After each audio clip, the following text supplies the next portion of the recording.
Siis ma tahaksin öelda, et ma olen eeskätt õpetaja.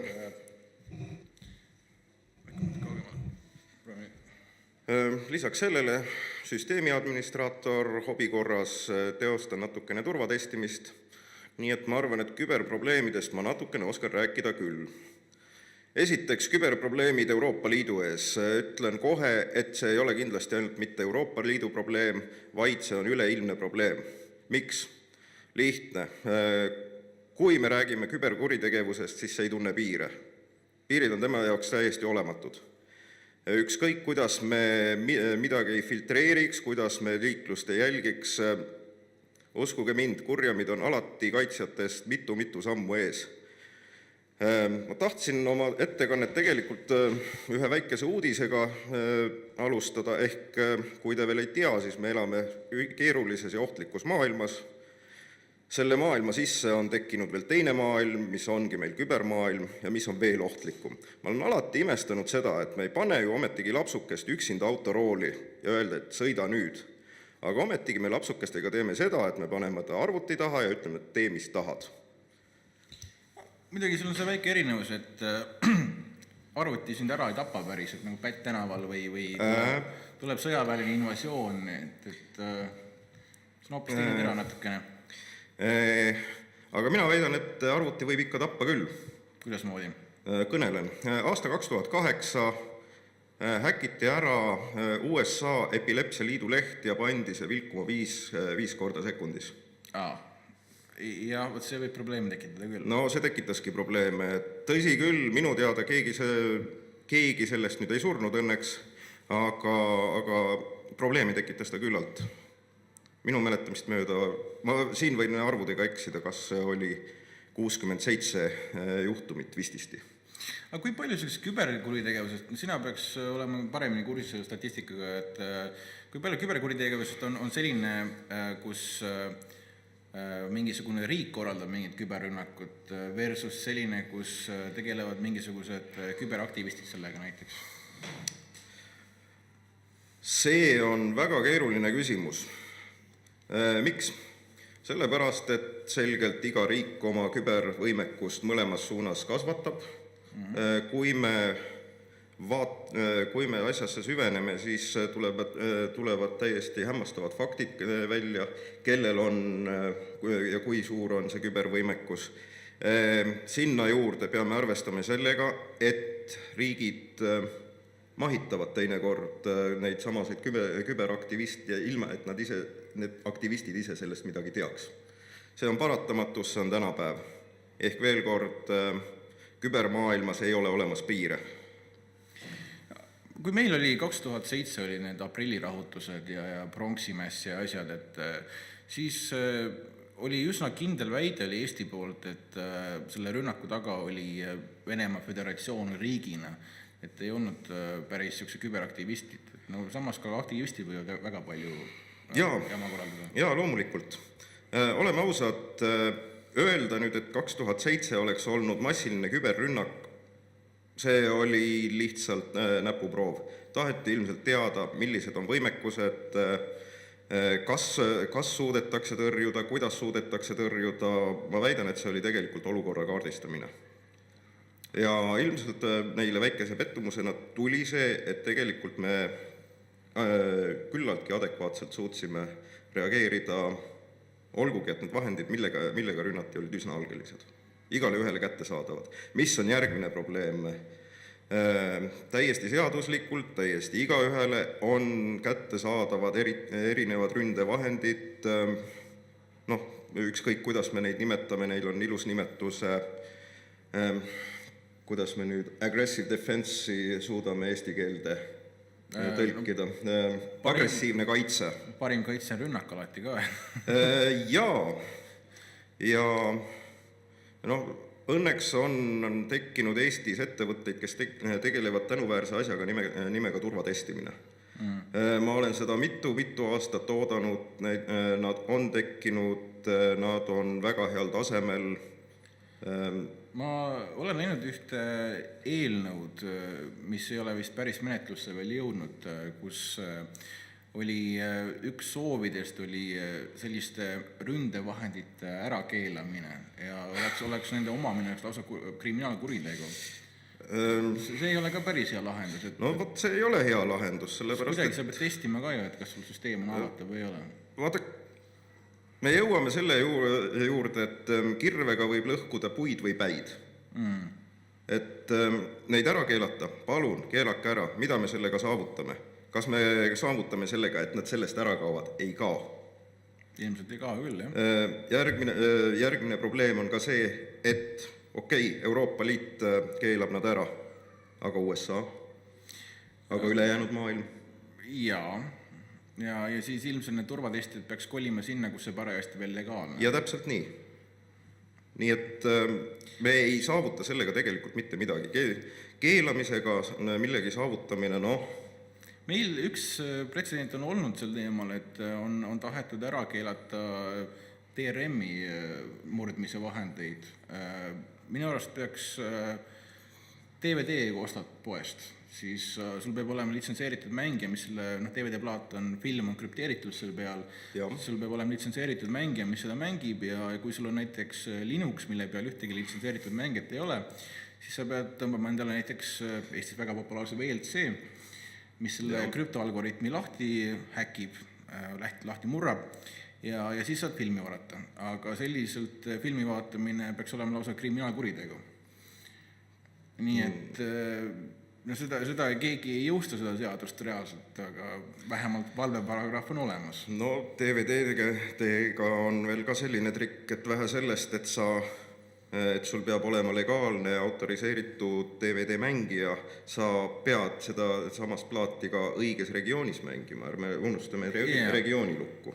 Digitaalmaailmas on ju tegelikult need regioonilukud olemas, on teenuseid, mida sa saad ühes konkreetses piirkonnas kasutada. Samas on väga müstiline, et Euroopa Liit, kui me vaatame digiteenuseid nagu Netflix ja Hulu ja sellised, siis mõnes Euroopa riigis on need olemas, Spotify näiteks, mida ma ise kasutan, kõigis Euroopa riikides ei ole minu teada. Põhimõtteliselt, kui ma olen riigis, kus ei ole Netflixi nagu Eesti, siis ma pean kas Netflixi valetama, et ma kusagil mujal kasutan proxy't, et ma saaksin maksta filmide eest, sest et kui ma tahan tarbida mingit sisu, mida tõesti ei ole võimalik poest plastiku peal saada, mida ma ei taha ka plastiku peal, sest mis ma lihtsalt tolmu kogub kusagil, siis ma pean tõmbama torrentiga, ehk siis illegaalselt. Rikun seadus, sellepärast, et mul ei lasta maksta filmide eest. See on päris masendav. See on masendav, jah. Aga mida annaks seal teha, et kas nagu Euroopa Liitu peaks kohtama ühise majandustsoonina või kuidas? Minu arust küll.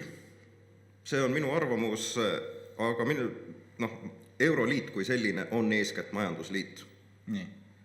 Mis tähendab seda, et reeglid võiksid olla kõigil ühised. Aga miskipärast ei ole praegu. Miskipärast ei ole. Küberpoliitika kui selline võiks olla ühine. Tähendab, me teeme siin väga selget vahet, et meil on olemas selline asi nagu privaatsuse kaitse, millega peaksid tegelema riigid. Mis on tegelikult praegu Euroopa Liidu tasemel reguleeritud? Nii ja naa. Meil on aastat 95 on see isikuandmete kaitse seadus, just. Mis tuleb 95. aasta direktiivist. Direktiiv 95, meie võtsime üle selle mingi 2000 alguses. Aga see on väga mõistlik ja väga lühike asi ja nüüd tuleb mingisugust praakid odavalt, seal tuleb mitusada lehekülge mingit täpset regulatsiooni, mis on otse kohaldav, mis on igasugust jama täis ja millega kasvab ettevõtete halduskoormus ja kasvavad igasugused mingid muud erandid seal sees veel, et jube jama tuleb sellega. Mõistlikum oleks tõesti riigi tasemel ette. See on mõistlikum riigi tasemele jätta kas või sellel põhjusel, et igal riigil on erinev taust, igal riigil on erinev arusaam isikuandmetest kas või, mis on tundlikud isikuandmed, mis ei ole. Küll aga, mis peaks olema Euroopa Liidu tasemel reguleeritud, on see, kas või kuidas me suhtume küberkuritegevusse. Toome näite, kui see on nii naljakas minu jaoks juba, aga ikka aeg-ajalt tuleb välja, et keegi on mingil nigeerlasel mingeid rahasid andnud. Seda juhtub iga aasta, mul ei taha see pähe mahtuda, aga hää küll, mul ongi väike pea. Mida me siis teeme? Kui Eesti küsib Nigeerialt seda härrasmest, ütleme, et me suudame ta isegi kindlaks teha. Mida ütleb meile Nigeeria? Ütleb, et so what? aga kui Euroliit seda küsiks? Kas meil on vastastikune väljaandmisleping Nigeeria? Ilmselt ei ole. Ilmselt ei ole, aga see ei oma ka mingit vahet. Küsimus on selles küsija kaalus. Kas Nigeeria tahab ikka Euroliidule ära öelda? Seda küll. Euroliit oleks seal märksa kõvema argument. Siis meil peaks olema ka Euroopa Liidu ülene politsei, kes tegeleb sellega. Muuseas, jaa, ma olen ka sellega nõus, sest teema, mida ma tahtsin puudutada, on CERT ehk Computer Emergency Response Team, kes teevad täiesti suurepärast tööd, müts maha nende ees, aga nende võimekust on vaja tõsta. Veel kord, nad teevad väga head tööd, neid on vähe. Okei, no Euroopa Liidu ülene politsei või kas või mingisugune küberkuritegevuse tõrjumise agentuur, see on võib-olla, seda on raske müüa võib-olla, aga arvestades, et meil on väga tugevad naaberriigid nii otsese maismaapiiriga kui ka üle laia lombi, kes tegelevad internetis luuramisega, USA ja Venemaa, väga võimekad internetis luuramisel, kas me peaksime äkki tegema mingisuguse ühtse Euroopa luureagentuuri, mis tegeleb esiteks luuramise tõrjumisega ehk vastuluurega ja ka ühtse luuramisega Euroopa huvides? Mis sa sellest arvad? Mõte on väga huvitav. Ma ei näe võimalust selle teostamiseks. Ja ma ei näe isegi vajadust. Tegelikult piisaks selleks, kui erinevad riigid hakkaksid mingeidki luureandmeid vahetama. No ilmselt mingisugune vahetus käib, mis tasemel, ütlen ausalt, ei tea. Ei tahagi teada, aga kui sa mainisid nüüd totaalset jälgimist, siis jah, loomulikult seda tehakse. See ei ole mitte kellelegi enam ammu üllatuseks seoses Snowdeni skandaaliga. Me teame ka seda, et tegelikult, ma teen väikese kõrvalepõike, et seoses Snowdeni skandaaliga ei ole kõige hullem see, et teostatakse totaalset jälgimist. Hullem on see, et suhteliselt suvaline inimene, kes Snowden on, saab need andmed kätte. Ja see on probleem. No USA-s on kõrgema ja kõige kõrgem, ehk siis secret ja top secret juurdepääsu loaga on mingisugune 5 miljonit inimest ja taustakontrolle teostab erafirma. Jah, nii on. See on täiesti jabur ja luuravad mingisugust massjälgimine mingi inimeste järgi, saavad mingid andmed seal, võib-olla mälupulga peal kõigi 7 miljardi inimese kohta käivad andmeid keegi välja ei vii sealt. Aga kui me räägime salastatud välisteabest, ehk mida riigid omavahel jagavad, kas või Eesti sõjasaladused, millele on NATO-le niikuinii juurdepääs ja kuhu pääsevad need 5 miljonit inimest ka rohkem ja vähem ligi USA-s, siis tegelikult päris paljud neist võiks jalutada Vene saatkonda nende andmetega. Ja ma ei arva hetkekski, et Venemaal selle asjaga kuidagi teistmoodi oleks. Arvestades seda, et me ei saa öelda, et see oleks Nõukogude aja pärand, vaid see oli ka Vene tsaaririigis, et Venemaal tegelikult ka valitseb korralagedus. Üsna ilmselt on see, et Venemaa lekitab ka oma ettevõtetele mingisuguseid luureandmeid. No see on ka Hiina kindlasti. Oo jaa.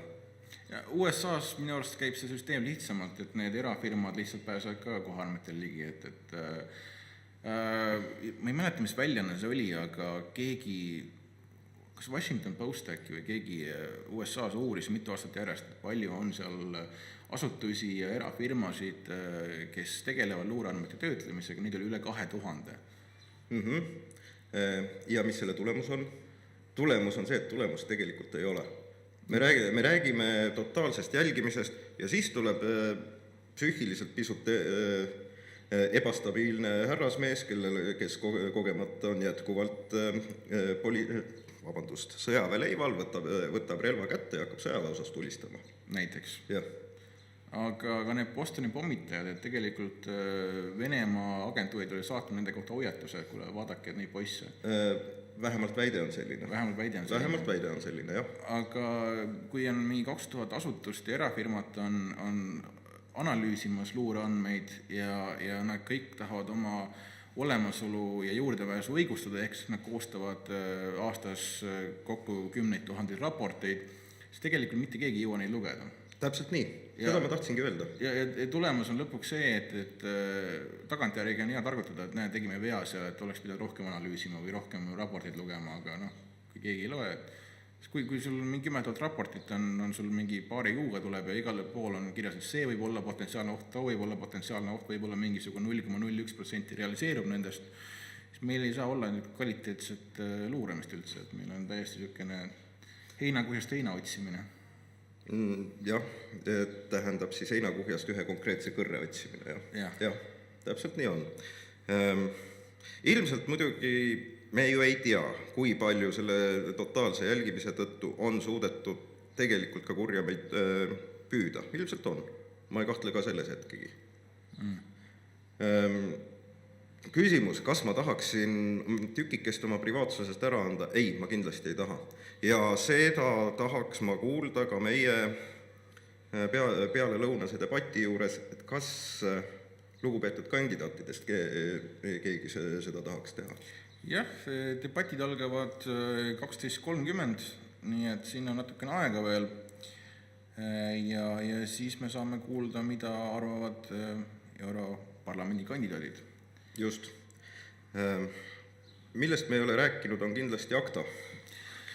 Jah, no selles ACTA kukkus läbi, vähemalt Euroopas õnneks. Ja Eesti jäi 1/5 Euroopa Liidu riigist, mis isegi allkirja andnud, mis oli tegelikult Euroopa Parlamendile ka väga kõva argument, nii et suur tänu kõigile nendele 2000 inimesele, kes tulid välja päeval, mil oli -12 kraadi külma. No ja -12, -13.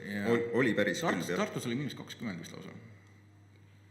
Peab tartlaste käest küsima. Väga kena oleks, kui mõni tartlane tweetiks selle kohta. Jah, me siit näeme ekraani peal ka tweete ja saame täpsustada. Aga see, et nad tulid kohale, näitasid oma meelsust, see sai kohe ka argumendiks tegelikult ja see töötas ja Europarlament lükkas selle tagasi lõpuks ACTA, et alguses küll, kes seal meie saadikust oli see kõige suurem ACTA kiitja, oli Tunne Kelam. Oli, jah. Tegi mitu videopöördumist puha ACTA toetuseks ja lõpuks ikka hääletas vastu. Nii et demokraatia töötab mingil määral. No selle kohta ütles Konrad Adenauer, kes võttis pool aastat peale võimul olemist vastasleeri poliitilise programmi üle, et ega inimesel ei ole siis kunagi keelatud targemaks saada. Ja väga hea, kui ka vana inimene areneb lõpuks. Ja loomulikult. Seda küll. Aga on ka uued lepingud tulemas, et üks asi, mis meid veel otseselt ei puuduta, kuna Euroopa Liit ei ole seal läbirääkimispartner, on see TPP, mis on see Trans-Pacific Partnership, mis on Vaikse ookeani riigid ja USA ka, et kus on need kõige hullemad koopia õiguse kaitse teemad sees, aga meil on aasta lõpus tulemas TAFTA, tundub ka kui TTIP, mis on Euroopa Liidu ja USA kaubandusleping. Täpselt nii nagu ACTA-ga läbirääkimised on salajased, mingid jupid on lekkinud, aga tegelikult meil ei ole head ülevaadet, mis praegune seis on. Ilmselt on ka seal intellektuaalomandi kaitse jupid sees, et me saame siis teada, mida uut on välja mõeldud, võib-olla lihtsalt tehtud copy-pasta ACTA-st. Seal on ka teisi probleemseid kohti, on sees juba otsapidi nii TPP-s kui ka TAFTA-s, et mis on välis- või nagu rahvusvaheliste investeeringute arbitraaž väljaspool riigi enda kohtuid, mis on väga problemaatiline ja loodan, et mõni ajakirjanik korjab üles ja teeb selle teema selgeks endale, sest meie valdkonnas see jääb natukene välja. Aga mis oli ACTA probleem oli see, et nad tahtsid panna ISP-dele vastutust selle sisu eest, mida nad edastavad. Jah, ma ei ole TAFTA tekstiga tõesti kursis, et ilmselt tead sina sellest tunduvalt enam kui mina. Ma olen seda pealiskaudselt ja väga pealiskaudselt sirvinud, ta ei tundunud otseselt copy-paste olevat. Loodan, et on õppinud midagi vahepeal. No loodame, aga samas hämaras on kõik kassid hallid, nii et... Seda küll, eks nad tulevad lõpuks välja mingi lõpliku versiooniga, noh muidugi kui tõlgendamiseks läheb hiljem, mingi probleem peaks tekkima või on vaja selgeks teha, et kuidas midagi mõista, kuidas võtta seadusesse midagi üle, siis noh, need läbirääkimisdokumendid, mille järgi tõlgendama hakatakse, et need on endiselt salajased tol hetkel ka veel. Et ilmselt siis nagu juppaaval avatakse, et mida nad mõtlesid mingisuguse sõna all või midagi sükest. Kuigi teine probleem, mis oli aktaga, on see commercial scale, et piraatlus kommertsiklus mastaabis. Et see peaks ka tahtas sees olema täiesti kindlalt. Jah, seda kindlasti. Aga samas, ma ei hakka väga selgelt oma suhtumist piraatlusse välja ütlema, aga commercial scale'i vastu olen ka mina. Tähendab, see ei ole ilus saada kellegi tehtud töö eest raha. See pole väga ilus. Autoriõigusreform on üks asi, millest me ei ole rääkinud veel. Just. Et midagi peaks selle ette võtma, et praegu on olukord selline, et iga kord, kui on oht, et Miki hiir hakkab aeguma, et siis pikendatakse jällegi. Just täpselt. Ja see on üsnagi rahvusvaheline teema.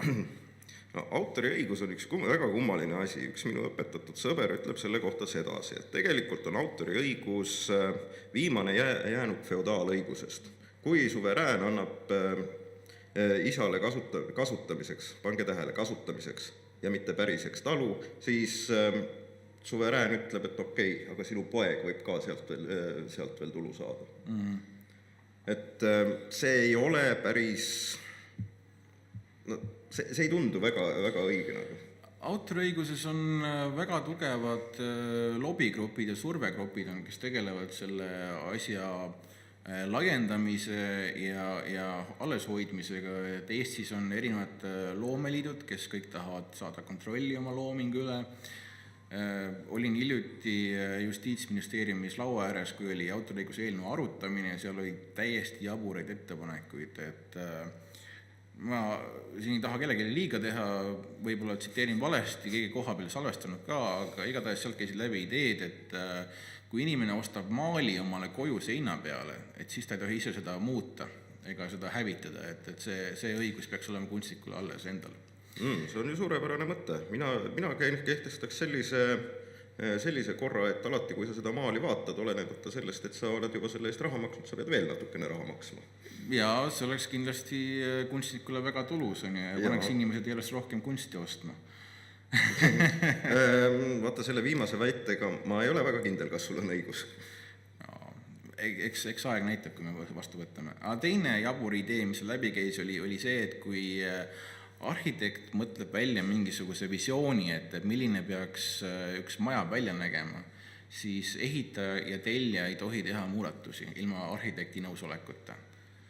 Et kuna arhitekt on teinud autoriõiguse mõistes teose, siis igasugune teose muutmine ilma tema loata ja selle avaldamine linnaruumis on autoriõiguse seaduse vastane. Siin ma tegelikult, jah, see on kindlasti probleem, aga selle mitte muutmise taga võib olla hoopiski midagi muud. Nimelt, ma oletan, et meie arhitektid on, ja reeglina ongi haritud inimesed, et kui nad midagi teevad, nad teevad seda põhjusega. Ei ole ju mõistlik, eks ole, et kui arhitekt on vundamendi ikkagi joonistanud, et jätame vundamendi ära. See on selline tehniline arhitektuur, on ju. Aga mõtlen just nagu sellise kujundusliku arhitektuuri, et üks idee, mis läbi käis laua äärest, oli näiteks selline, et kui sul on 8 ruuduga aken, siis sa ei või 4 ruuduga aken sinna asemele panna ilma arhitekti loata. Ehk siis arhitekti nägemus on selline, et see peab olema 8 ruuduga. 8 ruuduga aken.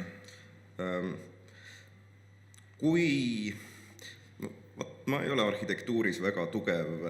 Kui see 8 ruuduga tõepoolest sobitub täpselt sellesse arhitektuurilisse nägemusse, siis võib see 4 ruutu võib-olla pildi ära rikkuda, ma ei tea. Aga kas me ei jõua, kui me hakkame tõesti autoriõiguse seadust rakendama niimoodi maksimalistlikult, siis me jõuame hetkeni, kus meil on ka näiteks programmeerijate loomeliit ja iga kord, kui riik kui tellija tahab midagi muuta meie e-riigi süsteemides, siis peab igalt programmeerijalt nõu küsima, kuna kõik on nemad võrdsed autorid tegelikult. see on nagu see, noh, ma seal laua ääres ka argumenteerisin, et näed, et mina olen elukutse programmeerija ja meil ei ole oma loomeliitu ja keegi meie loomingut ei kaitse ja enamasti selle argumendi, kui ma hakkasin neid jaburaid näiteid tooma, siis lollid ideed said maha maetud, aga jah. No jah. Me läheme väga absurdi, kui me hakkame autoriõigust rakendama programmeerimise puhul. Ei, aga äkki tulebki asjad absurdi viia. Ja siis läheb asjad paremaks. Ja just nimelt. Sellepärast, et üks hetk peab ometigi hetk tulema, kui emake loodus isakesel võistlusel laseb koju tulla. Kuule, aga selle toreda mõttega me peaksime vist teatepulga edasi andma juba vaikselt. Mingid lõpusõnasid, enne kui tuleb meil stuudiosse Martin Vällik rääkima teadusest ja umbluust. Siin on tulnud üks tweet, millele me oleme täiesti nahaalselt jäänud vastamata, kuidas saab end küberterroristide eest kaitsta. Teadlikkuse tõstmisega, kogu lugu. Ei kaitse teid peale iseenda mitte keegi. Tuleb küberterrorist küberpommipööga ja laseb su arvutisüsteemi õhku. Noh, ma nii kaugele ei läheks. Aga teadlikkuse tõstmisega me peame korrutama seda, et kübermaailm on ohtlik, seal on ohud. Noh, samas kui seal mingite reeglite järgi käituda, me jääme ilmselt ellu. Et kui me oleme reaalses elus tänava ääres, me ei astu ilmselt kohe teele, me ikka vaatame, kas auto tuleb. Mina olen jõudnud oma elus leppimiseni, et teadlikkusest ei ole enam väga kasu. Et kui riigid ostavad mustalt turult kokku turvaauke, millest keegi ei tea ja nende kokkuostmise eesmärk ongi see, et nad hoiavad salajas, hoiavad ainult oma arsenalis, siis tegelikult nii nemad, suurriigid, kui ka väga motiveeritud küberkurjategijad, nemad pääsevad alati minu arvutisse. Kõik, mis on internetis, võib juba eeldada, et sinna saab keegi teine ka ligi. Ilmselt nii see on, jah. See on üsna kurb olukord tegelikult. See on kurb olukord, aga sellegi poolest. Ja ikkagi jõuan selle juurde, et teadlikkust on vaja. Kui me lahkume kodust, me paneme ilmselt ukse lukku, eks ole? Jah. Kui meil on 2 ust, üks on lukustamata, teine on lukus, kumma valib varas?